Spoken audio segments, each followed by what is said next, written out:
বিচ্ছু যখন সন্তান প্রসব করে, তখন সে তার সন্তানদের পিঠে আশ্রয় দেয়। মায়ের শরীরই হয়ে ওঠে তাদের প্রথম পৃথিবী। কিন্তু ধীরে ধীরে সেই সন্তানেরা নিজেদের মায়ের পিঠের মাংস ছিঁড়ে খেতে শুরু করে।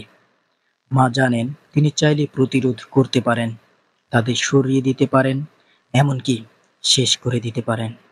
কিন্তু তিনি তা করেন না। নীরবে সহ্য করেন। নিজের মাংস, নিজের কষ্ট, নিজের জীবন দিয়ে সন্তানদের বড় করে তোলেন। অবশেষে মা বিচ্ছু মারা যায়, আর সেই সন্তানরা বেঁচে থাকে, বড় হয়, পৃথিবীর আনন্দ ভোগ করে। এই দৃশ্যটি কেবল বিচ্ছুর গল্প নয়, এটি আমাদের সমাজের প্রতিচ্ছবি। আজও অসংখ্য পিতামাতা ঠিক বিচ্ছুর মতোই নীরবে কষ্ট সহ্য করে সন্তানদের জন্য জীবন উৎসর্গ করছেন। তারা রোদ বৃষ্টির পরোয়া না করে, দিন রাতের হিসাব ভুলে, নিজেদের সমস্ত স্বপ্ন ও সুখ বিসর্জন দিয়ে সন্তানদের জন্য ঘাম ঝরাচ্ছেন, চোখের পানি মুছছেন, তবুও হাসি মুখে সন্তানদের ভবিষ্যৎ গড়ছেন। কিন্তু প্রশ্ন হলো, এই সন্তানরা বড় হয়ে কেমন আচরণ করে? যাদের জন্য মা বাবা নিজেদের সর্বস্ব বিলিয়ে দিয়েছেন, তাদেরই অনেক সন্তান বাবা মায়ের কষ্টের খবর নেয় না। অন্য কারো ভালোবাসা, অন্য কারো টানে তারা বাবা মাকে ভুলে যায়। মায়ের হাতের রান্না, বাবার ঘামের টাকায় পড়াশোনার স্মৃতি, সবকিছু তারা অবহেলা করে। কেউ কেউ দূরে চলে যায়, সম্পর্ক ছিন্ন করে, এমনকি কখনো কখনো মায়া মমতার সেই মাটির ঘরটিতে আর ফিরে তাকায় না।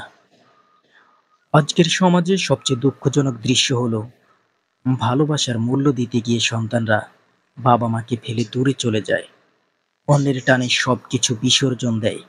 কিন্তু সেই ভালোবাসা টেকে না। ব্যর্থ হয়ে তারা ভেঙে পড়ে, অনেক সময় নিজেকেও শেষ করে দেয়। অথচ একবারও ভাবে না, যাদের হৃদয় ভেঙে, যাদের কষ্ট বাড়িয়ে তারা সুখ খুঁজতে গেছে, সে সুখ কি আদৌ কখনো সত্যিকারের সুখ হতে পারে?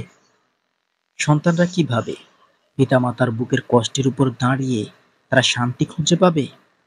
তারা কি জানে না, বাবা মায়ের দোয়া ছাড়া, তাদের আশীর্বাদ ছাড়া পৃথিবীর কোনো সুখই স্থায়ী হয় না। সমাজের এই চিত্র আমাদের নতুন করে ভাবতে শেখায়, বিচ্ছুর গল্প কেবল একটি উপমা, আর এই উপমার আড়ালে লুকিয়ে আছে কঠিন বাস্তবতা।